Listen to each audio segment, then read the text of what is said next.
मैं अक्सर कहता हूं कि देश के लोगों को सरकार का अभाव भी नहीं लगना चाहिए और देश के लोगों को सरकार का दबाव भी महसूस नहीं होना चाहिए।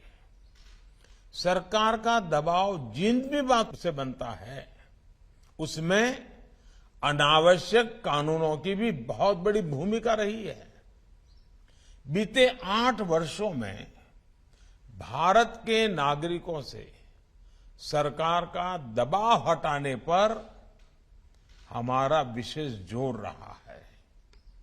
आप भी जानते हैं कि देश ने 1,500 से ज्यादा पुराने और अप्रासंगिक कानूनों को रद्द कर दिया है। इनमें से अनेक कानून तो गुलामी के समय से चले आ रहे हैं। इनोवेशन और ईज ऑफ लिविंग के रास्ते से कानूनी अड़चनों को हटाने के लिए 32,000 से ज्यादा कंप्लायंसेस भी कम किए गए हैं। ये बदलाव जनता की सुविधा के लिए है और समय के हिसाब से भी बहुत जरूरी है। हम जानते हैं कि गुलामी के समय के कई पुराने कानून अब भी राज्यों में भी चल रहे हैं। आजादी के इस अमृत काल में गुलामी के समय से चली आ रहे कानूनों को समाप्त करके नए कानून आज की तारीख के हिसाब से बनाए जाना जरूरी है। जब मैं गुजरात का मुख्यमंत्री था तो हमने इवनिंग कोर्ट की शुरुआत की थी और देश में पहली इवनिंग कोर्ट की वहां शुरुआत हुई। इवनिंग कोर्ट्स में ज्यादातर ऐसे मामले आते थे जो धाराओं के लिहाज से बहुत कम गंभीर होते थे। लोग भी दिन भर अपना कामकाज निपट करके इन कोर्ट्स में आकर न्यायिक प्रक्रिया को पूरा करते थे।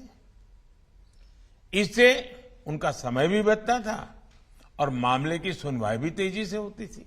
जब न्याय व्यवस्था समाज के साथ साथ विस्तार लेती है, आधुनिकता को अंगीकार करने की स्वाभाविक प्रवृत्ति उसमें होती ही है, तो समाज में जो बदलाव आते हैं वो न्याय व्यवस्था में भी दिखते हैं।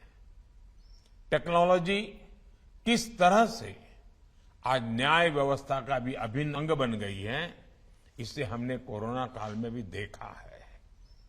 आज देश में ई कोर्ट्स मिशन तेजी से आगे बढ़ रहा है। वर्चुअल हियरिंग और वर्चुअल पेशी जैसी व्यवस्थाएं अब हमारे लीगल सिस्टम का हिस्सा बन रही है। इसके अलावा केस की ई फाइलिंग को भी बढ़ावा दिया जा रहा है। अब देश में 5G के आने से इन व्यवस्थाओं में और भी तेजी आएगी।